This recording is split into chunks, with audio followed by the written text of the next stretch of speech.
Hi everyone, this is the fourth video in our series for the EMP Prepping meetup. If you haven't seen the first three videos, I strongly suggest you watch those first in order, as this basically builds on what those covered. So this particular video is a plan of action for the day of. In the first three videos, we covered on the first one what an EMP is and what effect it has on our society and why you should care. Number two was putting you in a scenario,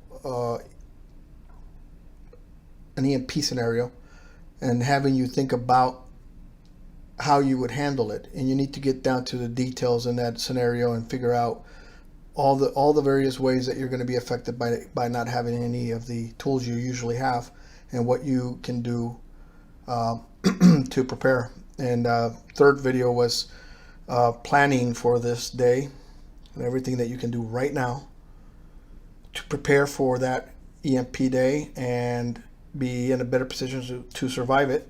And then this one is the what to do on the day of, and it's relatively short, and then I'll cover the resources, as there's a lot in there.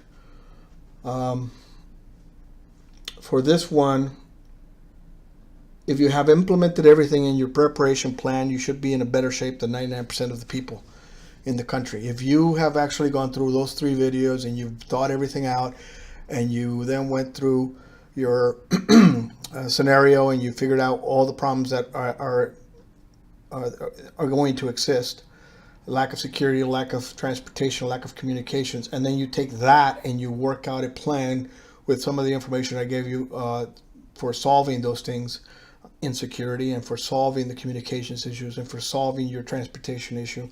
You implement all that, and actually by implementing, I mean you actually buy the vehicle, you have it ready, you prepared it, you have your license to carry, you carry every day, you make sure that your family knows how to use firearms, and you have firearms to protect the home. And then you also have communications in place, whether it be a satellite phone or whether you have a Faraday cage and have protected all your electronic equipment that way, perhaps some vacuum tubed ham radios.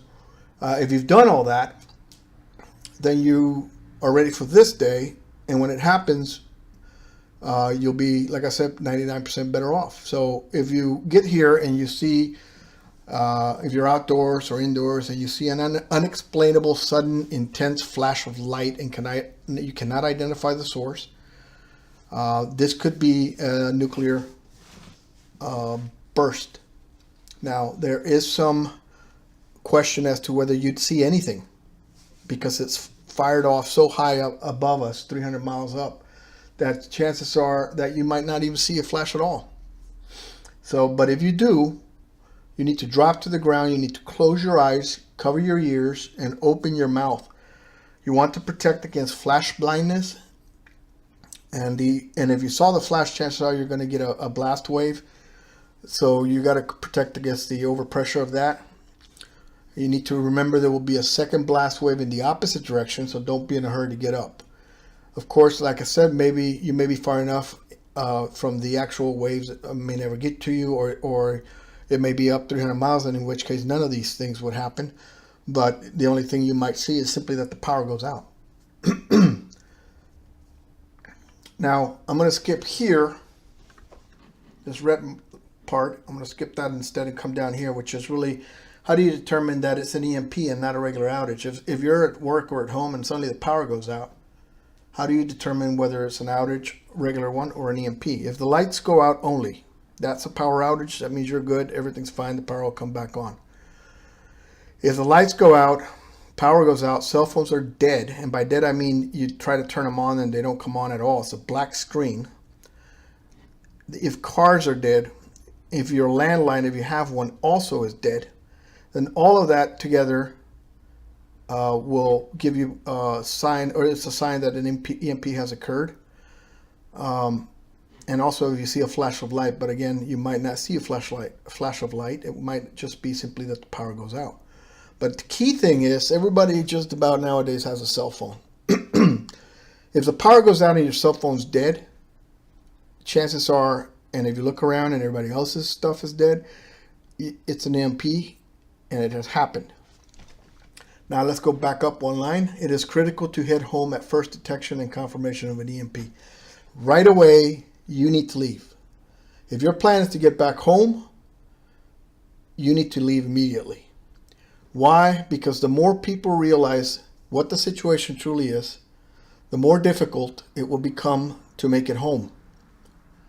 It's going to be difficult enough as it is right away anyway, because there's going to be cars strewn about everywhere on the freeway and the roads. People are going to be standing around. They're going to be freaking out. They don't understand it. Their phones won't work. They're going to know something's up, but they won't yet come to a full panic.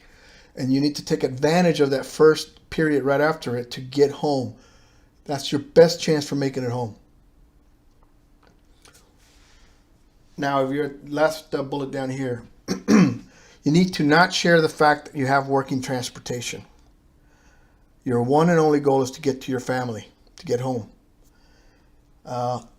If others realize that you have a car that works, you can guarantee that people will start to demand that you give them a ride. And while you might be thinking, well, it's kind of cruel not to do that, you need to realize that the person you agreed to give a ride to might be in the opposite direction of where you live. You've just committed to extending the length of time and distance in which you'll be in danger, and you're endangering the chances of you getting home in time. At this point in time, your number one priority is to survive and make it home. Your family needs you, and they're going to need you. You cannot be putting other people and other people's lives ahead of yours and your family. That is the sad truth of it. Now, you read and study this stuff. A lot of people will say, yeah, well, you can't survive without a community. Well, that might likely be true, but that community is back where you live. Again, direct line from work to home, school to home, as soon as possible. That's the plan. Don't deviate from that. Security. As I mentioned in the previous video, you need to have a license to carry. You need to keep your everyday carry concealed. Do not open carry, even on that day. In fact, particularly on that day, do not carry openly, because that's going to make you a target to a certain number of people who are looking for a firearm, and if they see a firearm on you, they might make some effort to get it from you. If you don't have one, you're just blending into the rest of the people. At that point, you need to implement your situational awareness. You got to keep your head on a swivel. You got to be constantly on alert and aware of everything that's going on around you until you make it home. And then you implement that whole process again at home. You got to implement the OODA loop. You got to be on your toes, ready for any threat, and have a plan to react to it. When somebody looks at you, you need to look back at them. Don't cower away. Don't look down, because you're sending a signal that you're afraid. And there's no need to do that. Keep in mind that 911 is no longer an option. You're on your own. Everyone else knows it too, or they will know very soon that the police aren't coming. And a small number of people will take advantage of that information. That is why it's so important for you to get on the road home ASAP. You don't want to let the people who normally would commit a crime, if they know the cops can't get there, they're 90% more likely to commit the crime. Those are the ones you need to worry about. And you cannot let that time period between the time the EMP happens and the time that they realize that there's no cops coming, you can't let that time slip away. You got to take advantage of that time to make it home. While they're still holding back because they don't know, they think it's a regular power outage and the cops still can be called, that's when you need to make it home.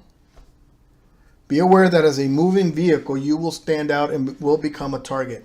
If you stop and think about it, in all the cars that you see on the road, what percentage of those are pre-1990 or pre-1980? Those are the only cars that are going to be moving.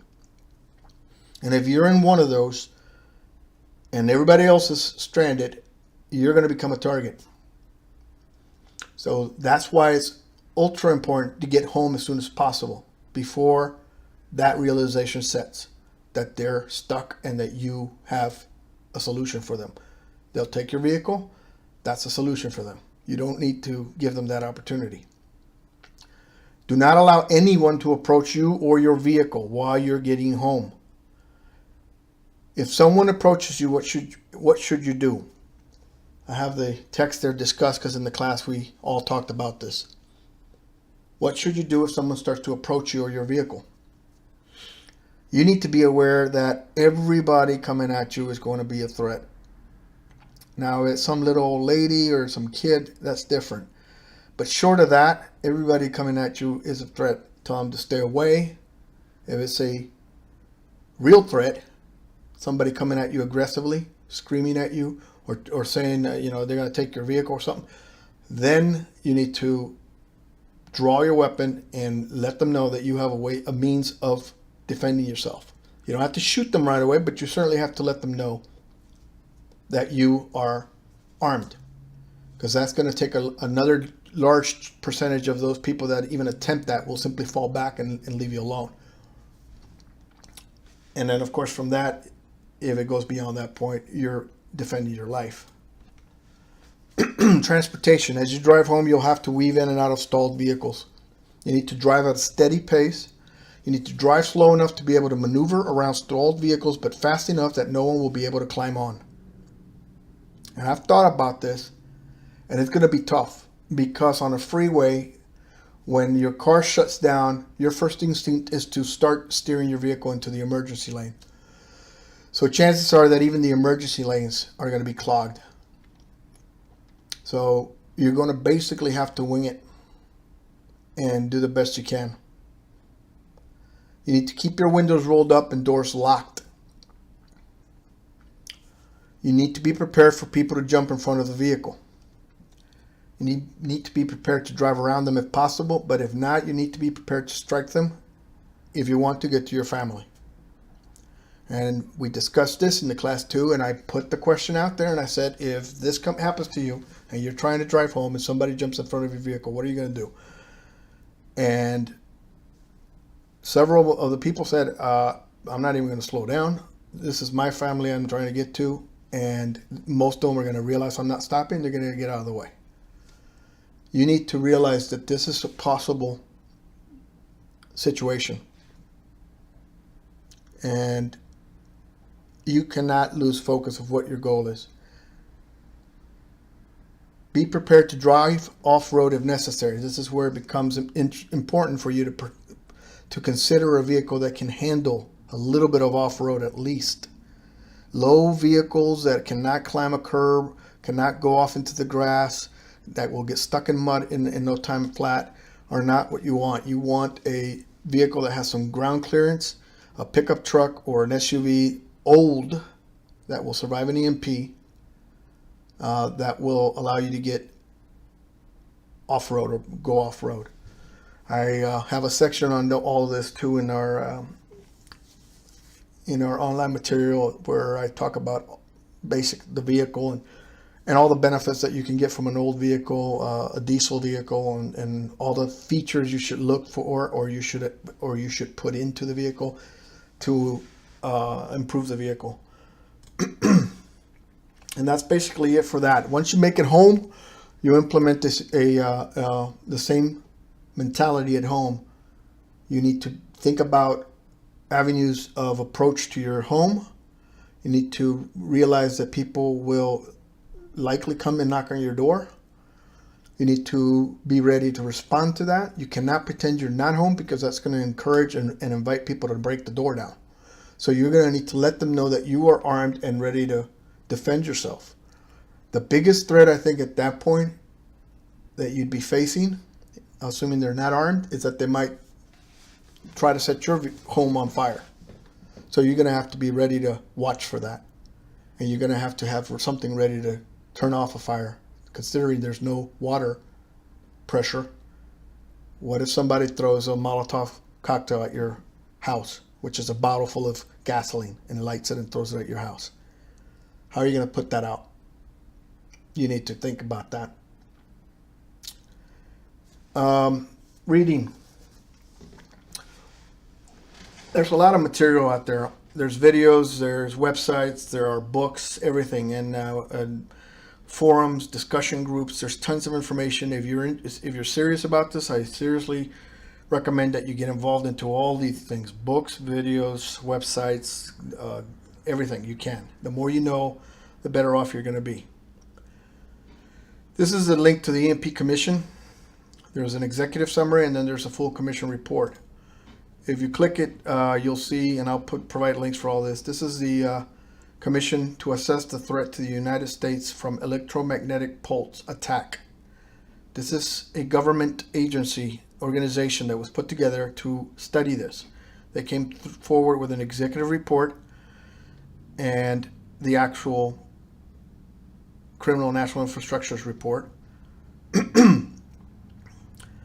It is too much to cover, but the bottom line is what we've discussed in these videos is what's in these reports.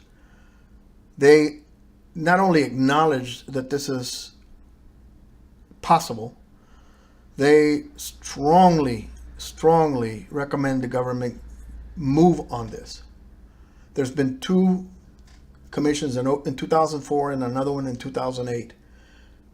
Very little has been done that was recommended by these commissions. The first one, there was even one before that, and I think it started in '98 or something like that. And there was, I think, the first attempt to get the government to think about this. And unfortunately, that particular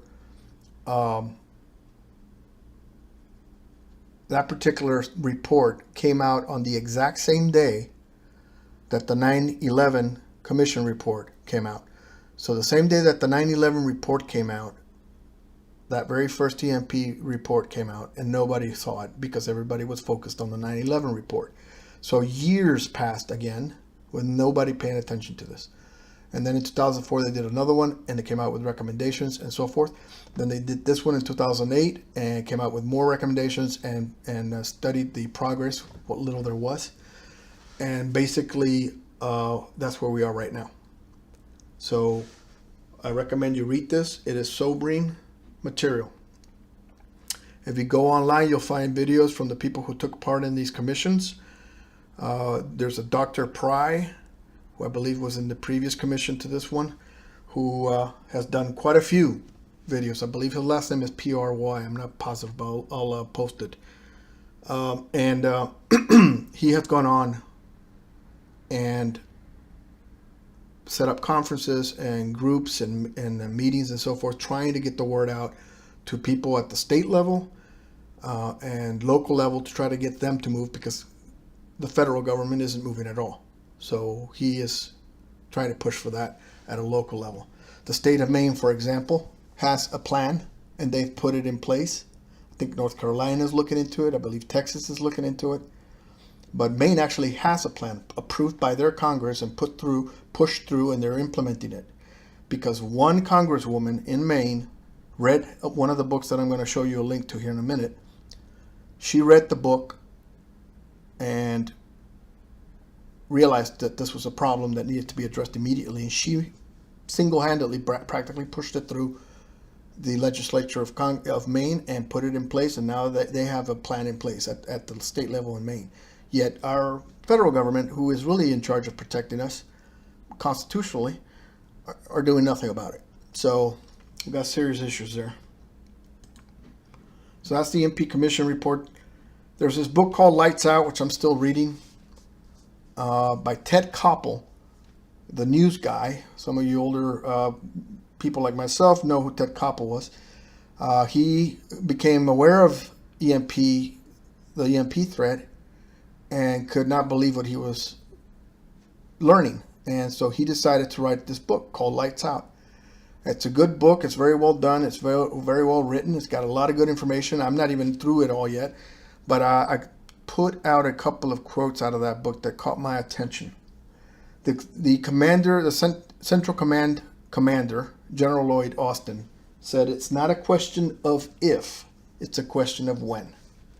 So here's the commanding general of our Central Command, military general, and he's saying it's not a matter of if, it's a matter of when. The federal government, another quote, the federal government, while well prepared for natural disasters, has no plan for the aftermath of an attack on the power grid. The current Secretary of Homeland Security basically is suggesting you keep a battery-powered radio. So they are treating an EMP attack the same way they're treating a hurricane attack, as if a battery-powered radio would work after an EMP attack. That's how out of touch the federal government is on this whole subject, that they're not even aware of the differences. Another book that I recommend, and I recommend all of these, but another book that I read early on when I first started to prep. In fact, it was one of the first things that, along with what happened in Hurricane Rita, this book, I read it by pure chance. I was traveling and I stopped at a store at the airport, and I saw this book, and it caught my eye because it was called Emergency, and it was red. It catches your eye. And let me click the link so you can see the book. Here it is. See why it catches your eye? It's you pull that lever like you do in an emergency in a fire. Well, that's the cover of the book, and it says this book will save your life, and then you pull it, and it's a fascinating book because aside from where you may stand politically, whether you consider yourself conservative or liberal or anywhere in between, this person, Neil Strauss, wrote this book. He's a journalist, and before the year 2000, remember when the big year 2000 switch was coming, everybody was afraid that the entire system would come down. He wanted to write a story about the quote-unquote crazy people out there that were preparing for the end of the world. His organization, I don't remember magazine or what it was, that wanted him to go out there and write about it. So he went out and he met with them, and to his surprise, they weren't crazy in the sense of what he, I guess, imagined beforehand. He tells you the whole story in there, and they opened his eyes because they weren't preparing for that alone. They were preparing for anything. They were preppers. That was the first time I ever saw anybody talking about preppers.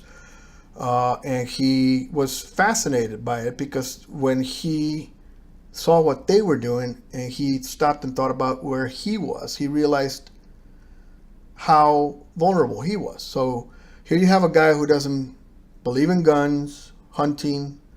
He himself in the book says, I am not your manly man. I am as far away from that as you can get.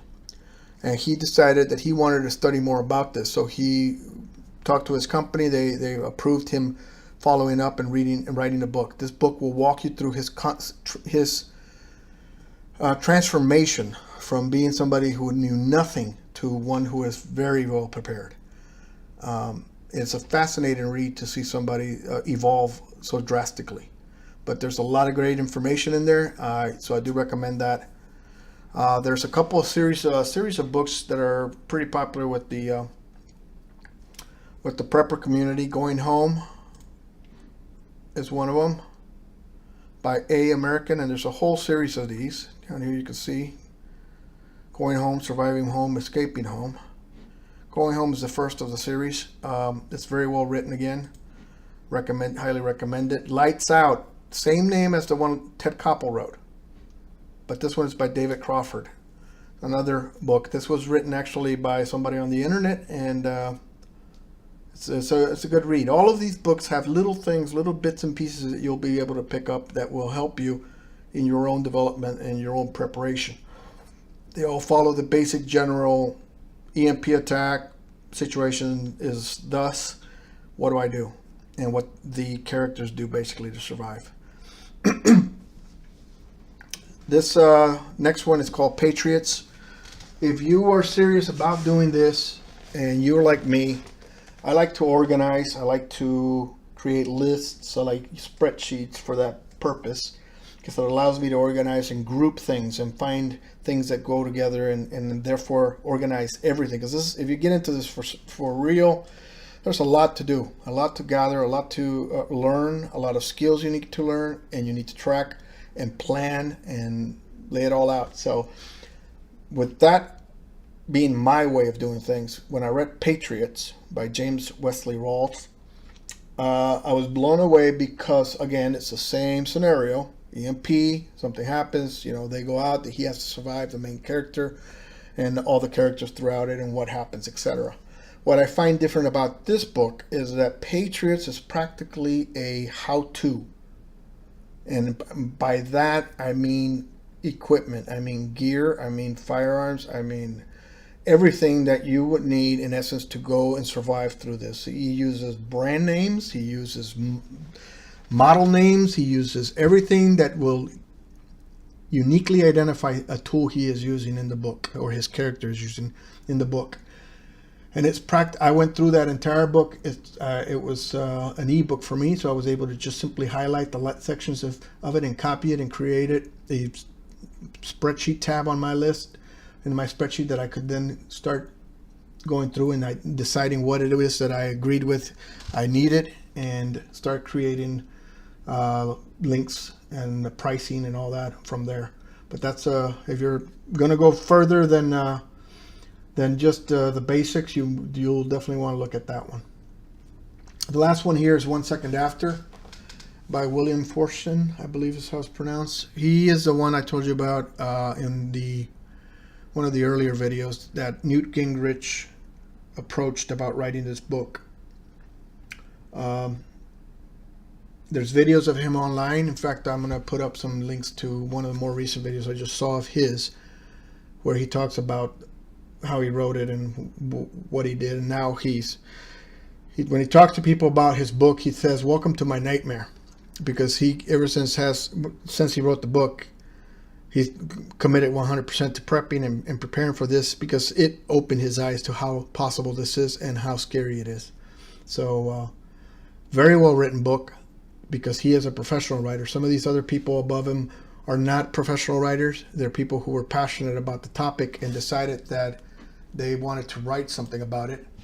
But William is a professional, and you can tell in the book how well it's written. One difference about his book, and a couple others I think might be like it, or one other might be like it, but this particular book, 1 Second After, deals with him and his community coming together. Their small town, how they can come together and deal with all the problems which he goes through from top to bottom. And it makes you think about what you will do with your community, and what you can do with your community, and what you should do now to start reaching out to people, because you don't want to be an island.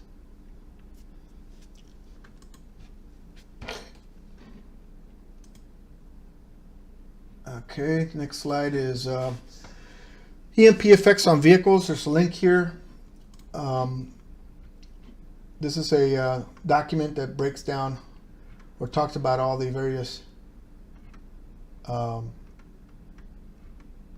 things you need to think about and consider about EMP. And I've heard some people say, well, no, it's not going to affect vehicles, are going to be fine.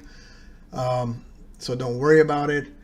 One of the people in the commission, one of the people who actually worked on the government's commission, I just saw a recent video of his, where he, as he's talking about, the effects of it, he mentions, you're going to go out to your parking lot and you're going to get in your car, and your car's not going to start. So the commission believes that the vehicles are not going to run. Earlier reports from a commission report, or maybe from another study, has said that vehicles would not be affected. Critics of that study said that the problem was that it was done by a government agency, some government agency, which had to borrow the vehicles they were testing from another government agency and promised not to damage the vehicles. Therefore, they used EMP waves that were, or an EMP that was much lighter than a real one would be. And even then, they noticed that most cars shut off. Many of them came right back on, Some were damaged and would not come back on. But the bottom line is they didn't put through a full-blown EMP blast. One of the videos that I have seen just recently also talks about how simple it is to create an EMP. For $20,000, this scientist in the video created an EMP, put it in the back of a van, and they drove it out to an army base where the army had hired him, because the army had hired him to create this EMP because they wanted to test their Faraday cage, their Faraday containment, and they put in a bunch of stuff in there that would measure if the EMP got through, and then they shot it at it, and he has a picture of it in the video. For $20,000, he built something that blew through that army Faraday cage as if it wasn't even there. And it scared the living daylights out of the army guys, because for $20,000 this guy did that. What's a nuclear warhead going to do? So there's a lot of info out there and videos on YouTube as well. Now be careful, there's a lot of nutcases out there, and there's a lot of misinformation too. You need to do your own homework. If this is the first you've heard of this is all new to you, you need to do your own homework. You need to study, you need to research, you need to figure out for yourself. The fact that the government says it's real, twice now, at least, has come out with studies where they say it's real and it's a very real possibility. Read the summary of the commission report and you'll see that in plain language there, they're telling you this is the biggest threat we face right now. And that it's very easily done, and that we are very, very susceptible to this. This is gonna hurt us big. Another link I have here is the Principles of Personal Defense. I mentioned that self-defense is something you should consider. This is a book that covers a lot of that. Another book, Left of Bang: How the Marine Corps Hunter Program Can Save Your Life. The Marine Corps lost, as everybody else in the military, lost a lot of men and women in Iraq and Afghanistan and such. And one of the things they realized, because of improvised EIDs, improvised explosive devices, IEDs, sorry. Because of IEDs, they were losing a lot of people, a lot of limbs and such, and they needed to study why and how they could solve this. And this book covers how they actually made that adjustment and cut down on a lot of the injuries that were happening. And it took changing their viewpoint. They needed to stop the IED being put in place first. They needed to change. Don't wait for the IED. If it's in the ground already, it's too late. It's going to blow up and kill somebody or maim somebody. They needed to move forward of it. Left of bang. That's what the title means. If the bang is in the middle, the explosion is in the middle, and you're on the right-hand side on a timeline, you're affected by the explosion. But if you get to the left of the bang, this is before the explosion has occurred, and you have a chance to do something about it. And they did, and it changed, in effect, affected how they were able to survive and stop a lot of these IEDs. So that's a great book as well. The link will take you right to the book on Amazon. So it's a great read. I have a spreadsheet, survival spreadsheet also that I maintain with, as I mentioned, tabs for just about every one of these topics and then some. And as we go forward, I'll probably start making videos on each one of those tabs and showing you what I've gathered. A lot of the hardcore survivalists, preppers say that's crazy. Don't tell people what you have, because you're a target now. And that may be true, but people that I need to worry about aren't other survivalists. They're going to be taken care of already. The other survivalists are not going to go around the neighborhoods or the towns looking for things. They're going to be hunkered down defending themselves and their families.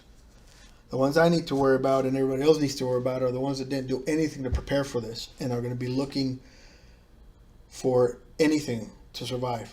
Those are the ones I need to worry about. And those people are going to see this and are going to go in my spreadsheet and look. So they're not going to be aware of what I have. So I'm not concerned about that. So I think the value of sharing all this information with everybody is highly outranks the potential threat of sharing that I have information and so forth. Because part of what you might have noticed is I'm armed, so anybody coming that way is not going to do very well. I believe, oh yeah, movie and documentary. I think I got a couple more slides. Movies and documentaries. There's a lot of great things out there. I don't look at zombie movies and things like that because that's ridiculous. There's not going to be zombies. The Survivalist is one movie that I just saw recently. I haven't watched it, but I've learned about. Again, I can't recommend it, but there it is. American Blackout, excuse me, is a YouTube video. Here's a page of it, so you can kind of see the title of it. 2013. It's a full movie by National Geographic. You know National Geographic, the magazine and so forth. Well, they made this video. I think it's an hour long, an hour and a half. It's a movie in essence. It's a movie that takes a family, I believe a family or a couple of families, through this process. Very well done. It does make you think a lot. We watched it and had some discussions about it. The Road is another movie. It's after something, nuclear attack, EMP, who knows, occurs. This man and his family and how they dealt with it. I will warn you that movie, The Road, is extremely rough watching. If you are affected by watching families and their parents dealing with loss of children and such, I would not recommend this movie because it's very, very, very rough, very scary. As far as seeing what he has to do to protect his son. But it is about the topic, so I'll leave it out to you to see if you want to watch. Completely on the opposite end of this is Alone in the Wilderness. This is a book as well as a DVD right here. You notice the price on it, $33. The reason is this video was made and it never got picked up for wider distribution or anything of that nature. So there's very few copies of it out there. I think the person who has rights to it now can sell them from his website, but the price is, I believe, is the same. You can buy some used for $24 or $49. But this is an excellent DVD. Very different from anything else because this is a true story of a man who went out into the wilderness of Alaska by himself with just some hand tools, nothing electric. He built his own tools, he built his own gear basically, and went out there and built himself a cabin. And it's amazing. If you've ever felt the calling of living out on your own in your own cabin or something of that nature, watch this. It'll blow you away how cool this guy was to do this on his own by himself. The danger of that, if he were to get injured, is incredible. So it's not something you would recommend ever to do by yourself. But this guy, you'll see him working throughout the video and doing a bunch of other stuff too. It's fascinating to watch. There was a second book that came out in addition to this one, a follow-up that you can also find online. But I also highly recommend it, particularly if you're interested in living out off-grid. After Armageddon, another, I believe it's a documentary. This might be this program. It might be a movie. I don't really recall if it's a movie or documentary, but they're basically following the same storyline. But all of them I would recommend you watch. They're all entertaining in the sense that they keep your attention. Britain Blackout is another one. Very well done. And this one, if I'm not mistaken, was made, oh no, maybe it's Threads. Threads was made in 1984, believe it or not, 84. And I think that one has to do with nuclear attack, after a nuclear attack. But it's very, very well done for that time period. and pretty rough as well. Pretty rough watching. The National Geographic, and in addition to American Blackout, also did Electronic Armageddon, also available on YouTube. So it's another one you should watch. Also very well done. And finally, miscellaneous. If you are going to get a license to carry, I highly recommend you get a membership to the U.S. Concealed Carry Association, because they will provide you with legal help. Because no matter what the situation is, if you have to be in a position to defend yourself with a firearm, chances are you're going to end up in legal trouble. Even if you're in the right, you might still get sued, and they will provide paid legal help for the membership fee. You can click on their website and on the link and follow the link, and they'll give you all kinds of information. Active self-protection videos on YouTube. This is a channel on YouTube. Now I will warn you, this is a channel that has videos mostly from security cameras from around the world, mostly having to do with firearms and people who have had to use firearms. And you think, wait a minute, why do I want to watch people getting shot or killed? The purpose of these videos isn't for you to see that. The purpose of the videos is for you to see everything prior to that point. Everything left of bang. Everything that happens before you pull the trigger. There are so many things in these videos that teach you how. You'll see the video and he'll tell you, now load it. Notice how the guy is looking over here. He's not paying attention. Notice how he went this way. Notice it's a study of how to carry yourself and protect yourself in public if you're armed and if you're being attacked. And highly recommend it, but I warn you, those are videos of people, in most cases criminals, being shot. So if you don't like to watch that sort of thing, avoid those. But if you don't have a problem with that, I highly recommend that channel because you will learn a ton.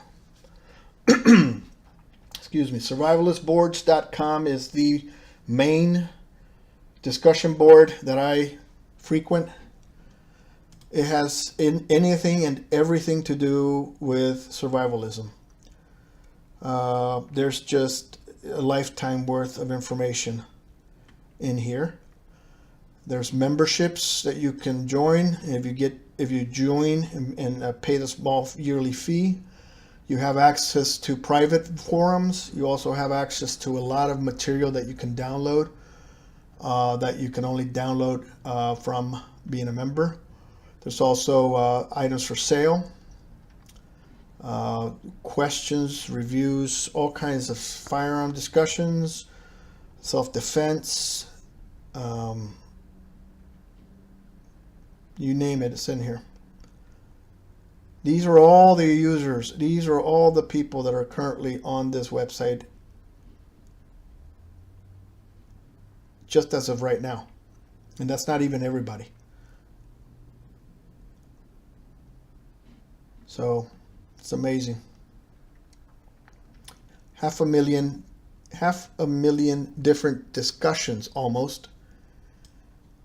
8.5 million posts. So you'll never run out of material to read and learn from in here. Survivalistboards.com, highly recommend it.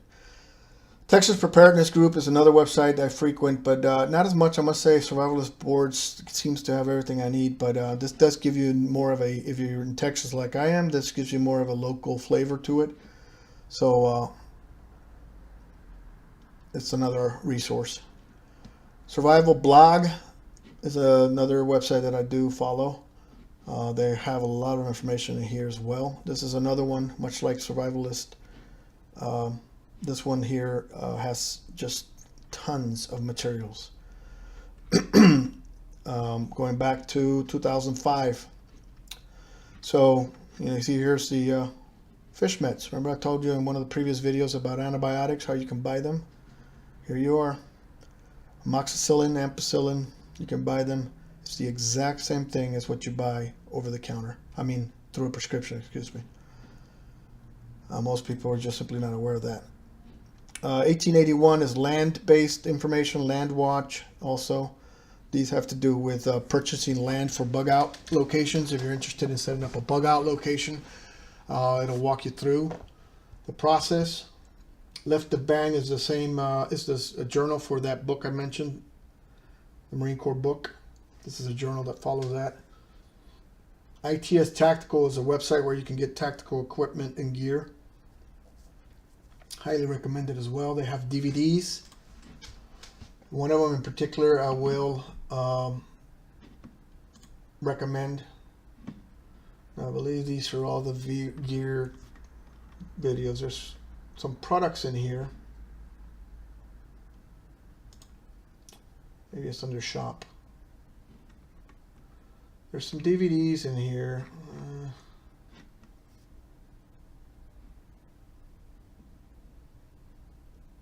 I don't see it. I'll have to double check and see where it is. I want to say that it's on this website, but there's a website that I highly recommend, and they have some DVDs in there that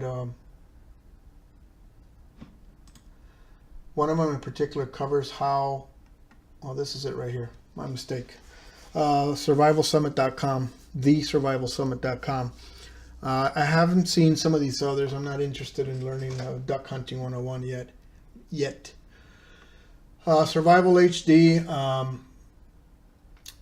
I'm not so much into this. I read this description of it, but I'm going to pass on that. This is the one I wanted to mention.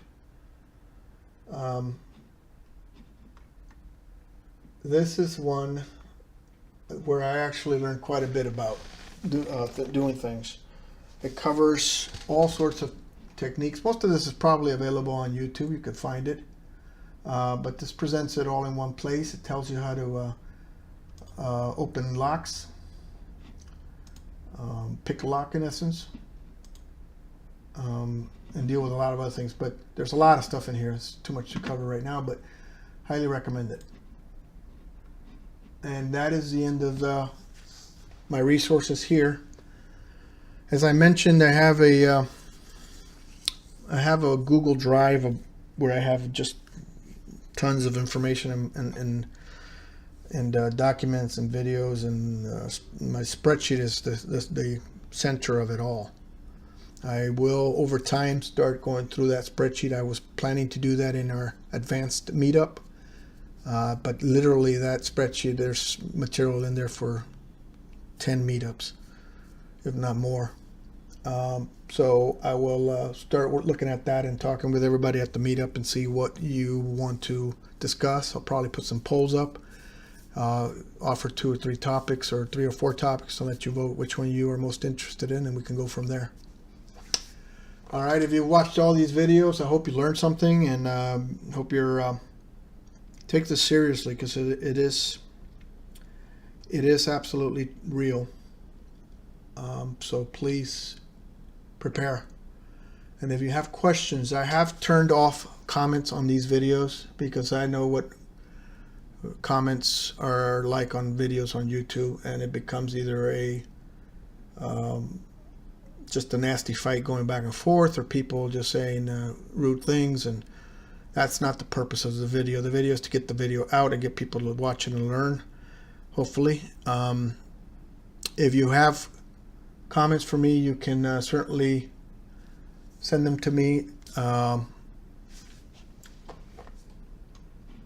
will actually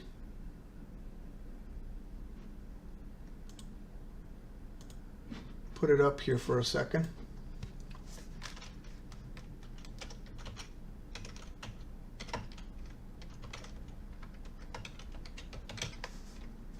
That's my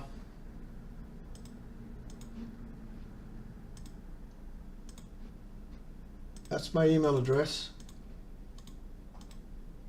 devildogemp@gmail.com. So if you have questions, or you want more information, or you have suggestions or anything of that nature, send me an email and I'll certainly reply. Otherwise, if you want to join the Houston EMP meetup, again, this is the meetup. If you're not familiar with what a meetup is, it's a organization that allows you to meet together face-to-face and cover topics of interest. On that Houston, or on the Houston meetup, you'll find everything from art to movies to books, clubs, everything you can imagine. There's, I believe, was one other survivalism meetup there. I think it folded. So if you search for Houston EMP Preppers meetup, you should find our meetup. You can certainly join there if you'd like. If you're local to the Houston area, might be able to join us for our next meetup. If not, certainly we can do this online, and I can just continue to post videos online because it has obviously a much wider reach. With that, I'll let you go and see you at the next video.